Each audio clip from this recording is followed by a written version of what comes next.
Welcome into Next in Leadership, the interview. Today we have Austin Edwards, and I always love to hear stories about how leaders have kind of gone on their journey going forward. And I think there's always an early time in our lives where we are maybe just realizing we're going to be a leader. We have traits of a leader, and so Austin, as we start with that leadership journey, when you were young, was there a time or a place where you thought maybe I have some leadership traits or something that someone sees leadership traits in me? Was there an early stage where you recognized that you might fall or step into a leadership role? Yeah, I went on a summer project with Campus Crusade for Christ in 2012, and it was my first like leadership role. I played music all throughout high school, and played in a band in college, and then but never I wasn't following Jesus. Started following Jesus. Went to this summer mission trip. They auditioned for a worship leader band.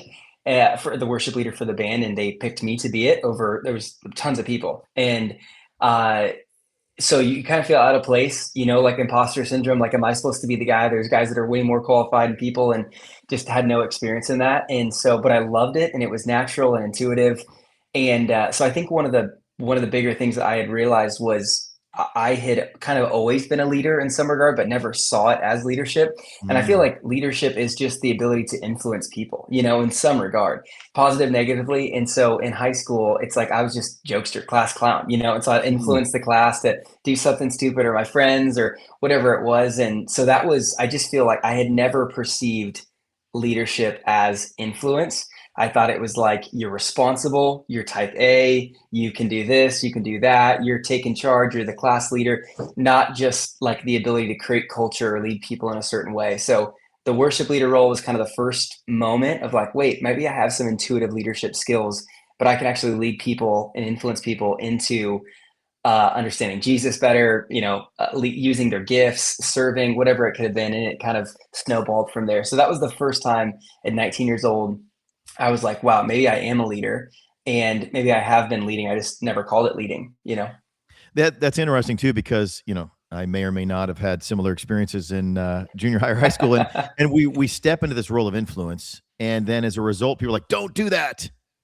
Stop, stop, stop, because we're influencing them, we're leading them, but to the wrong direction.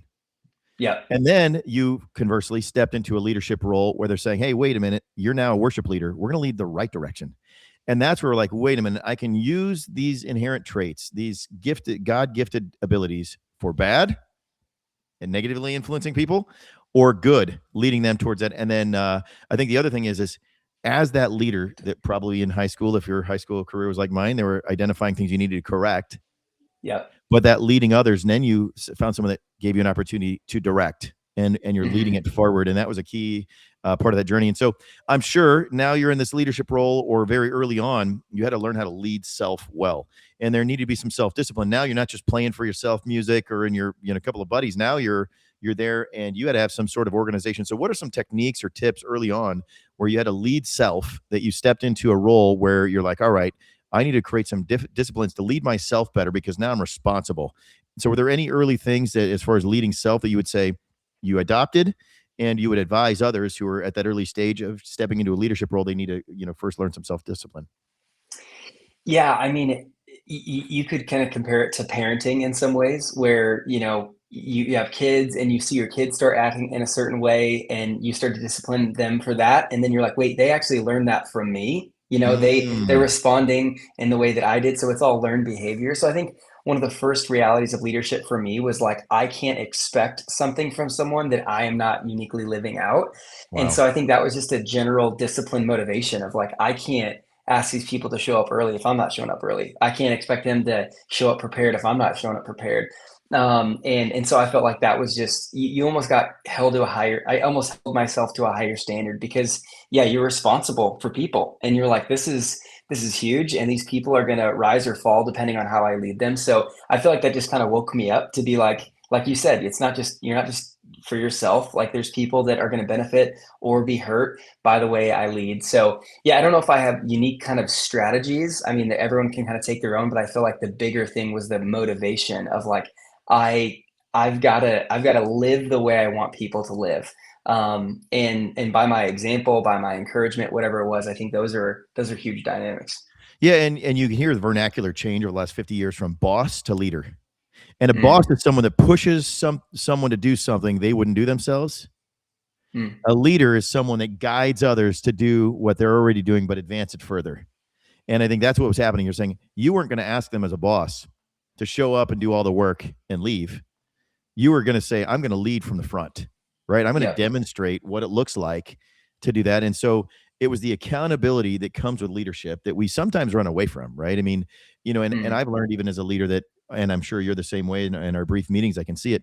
You're leading authentically, like, hey, here's what I do. And I'm not doing that for the sake of pride. I'm doing that as a demonstration this can be done.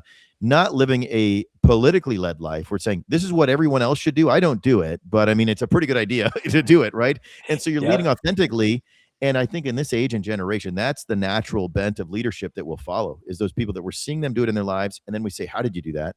Instead of saying, you should do this, as I was growing up, my parents were like, because I said so. And I remember, one thing that always stood out to me was hypocrisy. I said, Mm, I don't mhm. want to tell someone to do something that I'm not doing myself because they won't do it as a direct result and that falls apart. And so that's clearly in your life. You saw, you know what? I need to demonstrate this first and then I will continue to do that. And so it elevates our game. And I would say, and this is probably that self leadership and stepping into that ministry role to teach is to learn, right? And so Mm. as you're sitting on the stage, you now have to be a master and understand the documentation and information you're sharing, as opposed to just sharing that information and not understanding it. And so let's speak a little bit more about that. So, when you're in that leadership role and you began to step into those roles, how did you see that impact others when you started adopting these principles yourself, then sharing them? How did that expand your ability to influence others? Yeah, I mean, I think you learn leadership from experience. You learn leadership from doing, but you also learn leadership from observation. Just the way your parents lead. So there's so many intuitive things that I have because of my dad, that I just innately watched him. And then even the first kind of key leaders in my life, a guy named Chris Oreska. He I wa it, what's really interesting, Reed, is you sometimes you kind of you've never seen a category of a leader like you are, and then you see a guy that's like, wait, that's the type of guy I would lead or girl that I would lead like. It kind of opens up whole new possibilities. So Mm. I saw Chris Ruska, this super fun, charismatic, like kind of semi borderline inappropriate, like just crazy guy. And I was like, wait, he didn't have a polished background, he didn't have all the things, didn't grow up in a Christian home. And I was like, whoa, that guy's a leader. Like that guy's influencing people. Like maybe I could too. So I think just that was a meaningful moment for me to understand that a guy like me could lead with my past, my personality. And then I think even similarly in my leadership was looking for people that were like me. Mm. Um, people that, and I felt like there, I mean, in my church today, or on my we have 50 people on our staff team. There are so many people that are so different than me, and I lead them and I love them, I encourage them, but there's also a unique grace to the people that are like me, where I'm like, hey, I can show you what it looks like to have my type of personality, my type of drive and ambition that you have as well, and how to actually steward that the best you can. So yeah, I feel like just seeing leadership displayed in different people was a crucial thing. And then looking now in my leadership for people with similarly gifted and say, hey, how can I help kind of foster and fan this thing into flame to see you just ignite into what you're supposed to do? Yeah, and that's a great point is sometimes when we're leading self, we can get ideas by watching how others lead themselves. And you saw that in Chris, and you see that in your dad, among other things. And then as a result of that, we don't have to experience the mistakes or make the mistakes. We can see what worked and lean in towards that. And so many times we learn from Hmm. by making mistakes and adjustments or seeing what works and then duplicating that. And that was great. You can learn from Chris. And then that propelled you to leading others, right? And now you mentioned you're leading a staff of 50 people, but as you first stepped into your role from leading self and kind of developing that mastery and realizing you had influence, now you're leading others. And what are some early learnings as you first started leading others that were there that maybe others can take and say, hey, wait, I don't need to make that mistake. I can learn from Austin because he learned from Chris. And what's something early you Yeah. learned from leading others that applies to your leadership style now? Yeah, I think a couple things. One of them would be I felt my view of a leader early on was that like the ideal leader is a well-rounded leader, and I Mm. actually don't agree with that. I feel like so what happened early on in leadership was I was trying to be just well-rounded. I was trying to be like dynamic in communication, very well organized, a deep thinker, like all those things, and I just had I heard an analogy, early on. I think it was a true story of a high school senior pitcher, well recruited. He gets, in playing MLB right out of high school, and he's like the height of everything, and then he's just a total dud. Like it just doesn't go. So he gets this pitching coach, and the pitching coach is like, "Hey, how many throws do you have?" And he was like 7 or 8 or whatever it was, and he's like, "We're gonna just go down to 3." And he's like, Yeah. I've worked so hard on those 7 or 8. And he's like, you can only be great at a few things. Right. And so for me, it kind of opened this idea of like, I need to figure out what I'm great at. Like, what is my unique contribution to the world? What are the talents that God's given me? And actually refine those things, double down on those things, own them, live in them, orient my life and schedule and job around those things I'm great at, and then build systems or my weaknesses, or build a team that can do the things that I'm not great at. So I think that was a big leadership shift for me of like, the ideal leader isn't a well-rounded leader, and you could push back on that if you want, or maybe you've leaned into it, but just the sense of like the best leader I can be is a leader that's great at a few things and I know those things. And then from that leadership, that's where I know what I can uniquely offer to people. If you want to learn how to distill thought, critical thought, if you want to learn how to communicate in an engaging way, if you want to learn how to cast vision and recruit a team and create culture, like I'm your guy. But if you want to learn how to engineer a program, or deeply think about all the gaps and something, like I'm just not your guy for that. So that was a big dynamic in learning how to lead myself and lead others, was just to know myself and what I'm great at. Yeah, and I think, when you lead others and you have the expectation you're well-rounded, it's actually preservation because nobody's 100% well-rounded. They can't do everything, right? I mean, I always say I hire to my weaknesses. That's why I have 8,500 employees. I find one every day and I keep hiring more. And believe me, we'll have more in the future. At the same time, that's what makes us stronger, right? And so I completely agree with you. And I think a key part that the listener may have going through this is saying you don't have to be perfect to lead. Hmm. Hmm. You're not ready. There's never a time you're ready in every sense to lead. At the same time as it's not your ability, it's your availability, right? Is step into that role, and that's where you learn. And I think, we get into that trap of saying, well, I don't know X, Y, and Z, and I talk to employees and people that are like, well, I said, my job as a leader, especially as I lead organizations, is to put you in 80% of your strength. I stay in 80% of my strength, and hopefully they're complementary. Right. Totally. That's how we Yep. lead others. And I think the trap as you're stepping from leading self to others is we lead self and we have to have some balance. I mean, we can't just not eat, right? We can say, you know what, I'm not really good at eating, although I think a lot of people are good at that. We just say, I'm not going to do it at all. There's a balance there, but we need to stay 80% of our time in our strengths, right? There's still Hmm. 20% of our times. That's just a responsibility of the job, right? It's just, we're Yep. called to do that. But if we can stay in 80%, and I think that was a key transition for you that others can say is what is the unique thing that only I can do, right? Only I can Hmm. do, and I will have the greatest impact. And I think that goes down to a couple things. One, you saw your role. What is required of your Hmm. role? You talked about vision casting and drawing in others in. And the second is what is my unique skill? And then, and to open it up, how do I hire to those areas that I need complementary support in? Exactly. Right. And Hmm. what you'll find is you'll draw people in. If you position yourself as well rounded and knowing everything, there won't be the right people to help you. But if you show your gaps or vacancies, then ultimately you're going to get Exactly. really strong leaders that are coming alongside you. And so once you understood that about yourself, let's talk about that about leading others. How did you get other people to on your team that fill those gaps of things that you didn't feel strong in or weren't capable of doing to the degree of others?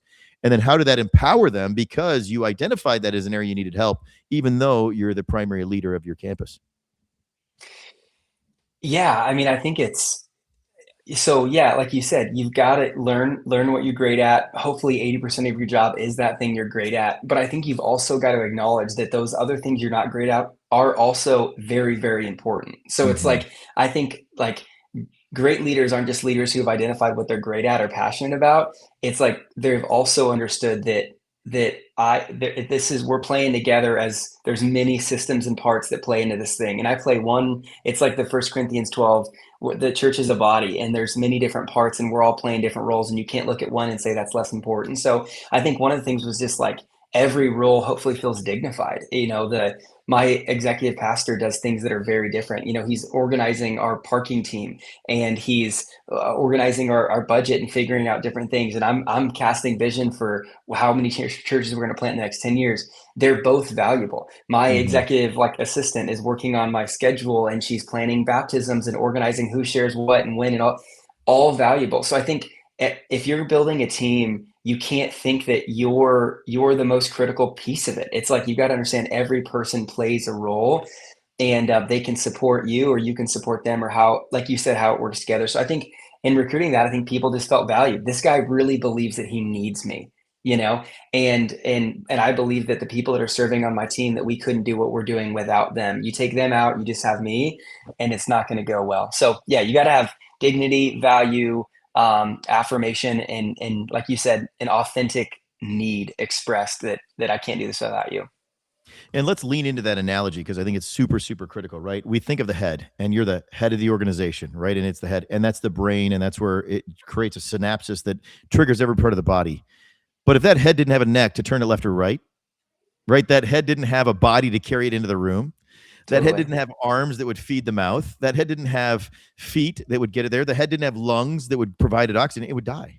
Right. And Yeah. that's why you need a team. And that analogy is so descriptive if we really break that all the way down. And of course, we see the head. It has the eyes, the vision, right? Just as you're talking about. And it has the Hmm. brain that translates that into synapses that trigger the body. And that's the role of the head. But it cannot operate without it, right? We would literally be dead in that Yeah. same process. So I think that's super, super powerful. And then Hmm. if people recognize they're feeding that head, right? And maybe it's organizing parking, maybe it's scheduling baptisms, maybe it's, handing out the benevolence offerings that are happening throughout the week. All those are part of the body, but Yep. that vision, the eyes and the head are such a clear analogy, and that's why I love the parables and Jesus' teaching, because it gives us a real analogy. But if we dove in 2 or 3 or 4 layers deep, we can see what he's really saying and how that has impact to us. Okay. So now, as you were discussing that, you're leading others, but more importantly, you're leading an organization, right? When you have 50 people that are reporting to you, you can't tell them every item that they need to do every minute, right? And so, Hmm. what is as you translate from leading others into leading an organization, what are some of the things that you've clarified in that process, or things as you're leading an organization that became part of your leadership journey that were either early learnings or things that you would, encourage someone else who's stepping into leading an organization to advise? Yeah. Yeah, the two things that come to mind, the biggest things are culture and vision. You know, Mm, culture is who we are, and vision's where we're going. And if you can't name that, then you're slightly directionless. Even though it's excitable and fun, and I've been leading City Light for 10 years, and we kind of relied on the organic nature of like the kind of ethos of who we were, but it wasn't clarified, or the general vision of like we want to plant churches, but not like where or how or who or all those things. And so I feel like as I'm leading City Light, the best thing that I can do, and I think the best thing leaders can do, is culture. It just, man, people will take worse pay for better culture. That's not a mm, permission to pay worse. It's just true. Like there's a two companies in town. I worked for one throughout in college. Pays really well, but just a really rough culture, stiff, not mm, joyful. mhm, There's another company that has an amazing culture, an amazing dynamic. They've built, structured all this stuff, and people are leaving this one really well-paid job to take less at this other location, this mm. other business, because the culture is great. So they're fun, they're engaging. When people wake up, when they get in their car, they're excited to drive there. So I feel like for me in leadership, one of the best things I can give myself to is creating and protecting culture. This is the way it feels to walk into our office. This is the way we run our staff gatherings. This is how we celebrate. It's how we treat each other. It's how I walk around and then tap on people's shoulders or take them to lunch or play, basketball, whatever it could be, the things that I think that's just like an essential reality. So I'm the primary culture creator, but I want everyone else to help create that culture, hold that culture. So kind of who we are. And then the second piece is vision of like, this is where we're going. Right. And this is where you're helping take us. So there's an analogy I heard years ago of a guy walking through as a cathedral is being built, if you've heard this, Mhm. and Yep. someone's doing the plaster, and what are you doing? Oh, I'm just doing the plaster. Someone's doing the stained glass. I'm making a stained glass. This one guy's laying a bunch of bricks. You ask him, what are you doing? He says, I'm building a cathedral.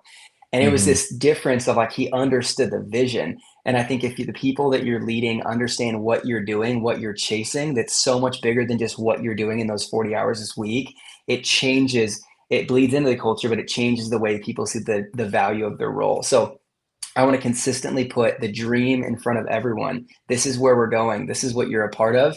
And I also want to make sure the right people are on the bus of like, this is what matters to us. This is who we are. And you can measure yourself and you can adjust to that, or you can not be a part of the team, but this is who we are. And it creates an amazing environment.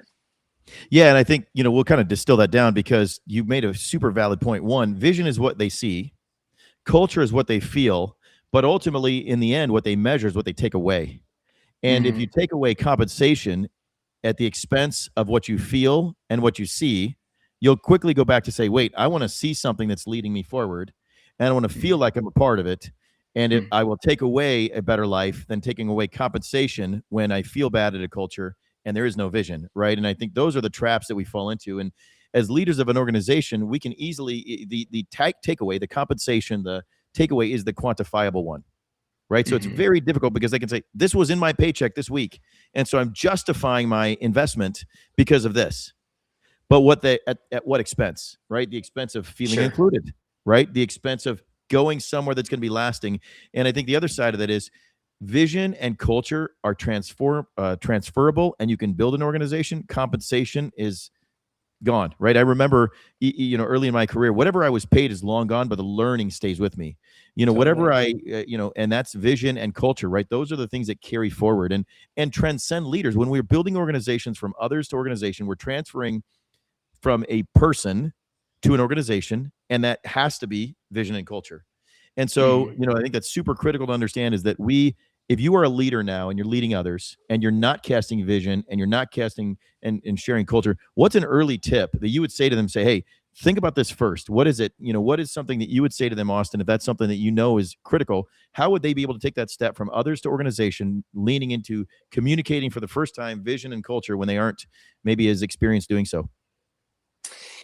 Yeah, I mean, the biggest is like you've got to clarify it.